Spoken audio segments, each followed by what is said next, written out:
Finance దోపిడీలో Sunil Kumar Ahuja kingpin అంటున్నారు బాధితులు. మోసపోయామని తెలుసుకున్న బాధితులు ఒక్కొక్కరుగా బయటకు వస్తున్నారు. తమకు న్యాయం చేయాలని వేడుకుంటున్నారు. గన్ పార్క్ వద్ద నిరసన చేపట్టిన బాధితులు 5 ఏళ్లుగా పోరాటం చేస్తున్నా న్యాయం జరగడం లేదంటూ కన్నీళ్లు పెట్టుకుంటున్నారు. ఇదే అంశంపై మరింత సమాచారాన్ని మా ప్రతినిధి సాగర్ అందిస్తారు. సార్, సునీల్ కుమార్ ఔజా మోసాలపై బాధితులు ఆందోళన బాటపట్టారు. గన్ పార్క్ నుంచి ర్యాలీగా బషీర్బాగ్ ప్రెస్ క్లబ్కి వచ్చారు. తమ బాధను వ్యక్తం చేస్తున్న పరిస్థితి కనిపిస్తుంది. భారతీ బిల్డర్కి సంబంధించిన 700 మంది బాధితులుంటే ఇప్పటికే మేము రోడ్డున పడ్డాం, మమ్మల్ని ఆదుకోవాలంటూ వాళ్ళు ఆందోళన బాటపట్టిన పరిస్థితి. కొంతమంది బాధితులు ఉన్నారు, వారితో మాట్లాడి మనం తెలుసుకుందాం. చెప్పండి మేడం, అసలు సునీల్ కుమార్ ఔజా ఎట్లా మోసం చేశాడు, అసలు ఏం జరిగింది? సార్, నా పేరు అల్పన. సునీల్ కుమార్ ఆహూజా అనే అతను నేను డబ్బులు పే చేసినప్పుడు తెర మీద లేడండి. మేము పే చేసింది అయితే భవానీ అనే బ్రోకర్ నుంచి శివరామకృష్ణకు పే చేస్తామండి. అతనే మాతో మాట్లాడిండు, పొన్నారి శివరామకృష్ణ. ఆ తర్వాత ఇదేంటంటే ఫ్రీ లంచ్ ఆఫర్ అని చెప్పేసి ఒక 2 ఇయర్స్లో కంప్లీట్ అయిపోతుంది అని చెప్పారు. మేము కొంచెం ఇన్వెస్ట్మెంట్ పెట్టడం జరిగింది. తర్వాత వాళ్ళు ఏంటంటే 1 ఇయర్ తర్వాత 2 ఇయర్స్ తర్వాత వాళ్ళు కొంచెం డల్ అవ్వడం జరిగింది. ఎక్కడి వరకు అక్కడే ఆగిపోయి ఉన్నది. అసలు వర్క్ ఎక్కడ కూడా స్టార్ట్ అవ్వలేదు. ఇదేంటి ఇంత పెద్ద బిల్డర్స్ అని చెప్తున్నారు, మరి వర్క్ ఎందుకు ఆగిపోయిందని మేము అనుకున్నాము. తర్వాత అతను సునీల్ కుమార్ ఆహూజాకి ల్యాండ్ రిజిస్ట్రేషన్ చేశారని తెలిసింది. అది కూడా మా అందరినీ ఎవరిని కన్సల్ట్ చేయలేదండి. ఒక్కరిని కూడా కన్సల్ట్ చేయకుండా అదంతా లోపల జరిగిపోయింది. జరిగిపోయిన తర్వాత మాకు ఇంకా ఎంత అంటే మేము ఎంత వెర్రి వాళ్ళని చేసిండ్రంటే అసలు వీళ్ళకు వెర్రి పప్పలు అని అనుకున్నారో మరి ఏంటో తెలియదు. అంటే ఇప్పుడు ఇందాక చెప్పారు కదా 70 CR కట్టిన వాళ్ళము, 70 CR కట్టిన వాళ్ళకి ఎంత మోసం చేశారంటే సునీల్ కుమార్ ఆహూజా పేరు మీద రిజిస్ట్రేషన్ చేసేసారంట. సార్, మీరు చెప్పండి, అసలు మొత్తం భారతీ బిల్డర్స్ వాళ్ళకి మీ బాధితుల తరఫున ఎంత పేమెంట్ చేశారు, ఎంతమంది బాధితులు ఉన్నారు, సునీల్ కుమార్ ఔజా ఎట్లా మోసం చేశారు?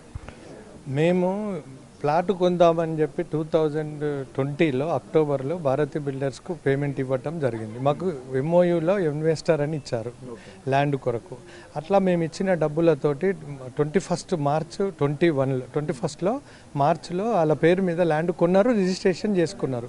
తర్వాత HMDAకి అప్లై చేశారు. మేము 6.5 ఎకరాలు, అది కోంపల్లిలో. మేము అది మాకు ఆల్రెడీ ఇన్వెస్టర్ అన్నారు, మా ఆయన పేరు మీద ల్యాండ్ కొన్నారు కాబట్టి కట్టిస్తారని అనుకున్నాం.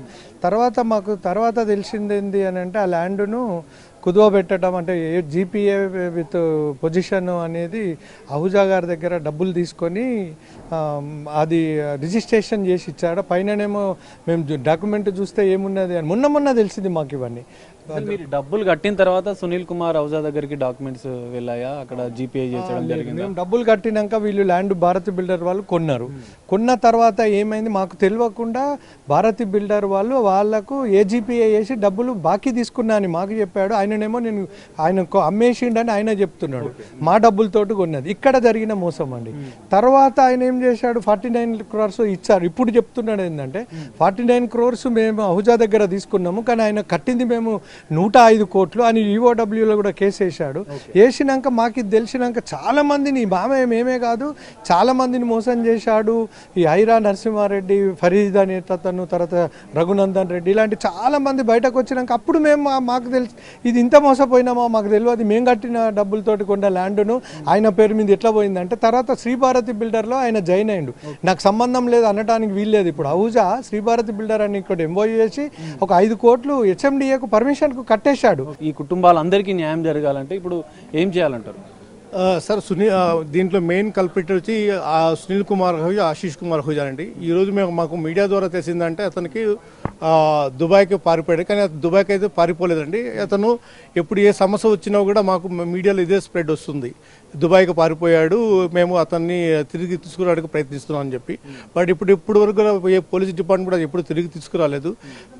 ఇతనికి లిక్కర్ స్కామ్లో కూడా కేసు వచ్చిందని చెప్పి మేము మీడియా ద్వారా విన్నామండి నిన్న మొన్న.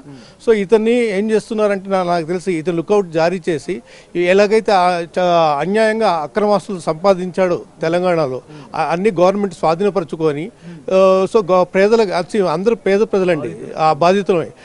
నేనైతే నేనైతే 2020లో పిఎఫ్ అమౌంట్ అంటే 14 లక్షలు విత్డ్రా చేసి దీంట్లో ఇన్వెస్ట్మెంట్ చేశాను. ఎందుకంటే అప్పుడు మోడీ గారు కరోనా వచ్చింది కాబట్టి 100% ఆఫర్ ఇచ్చాడు, you can withdraw 100% PF amount అని చెప్పి.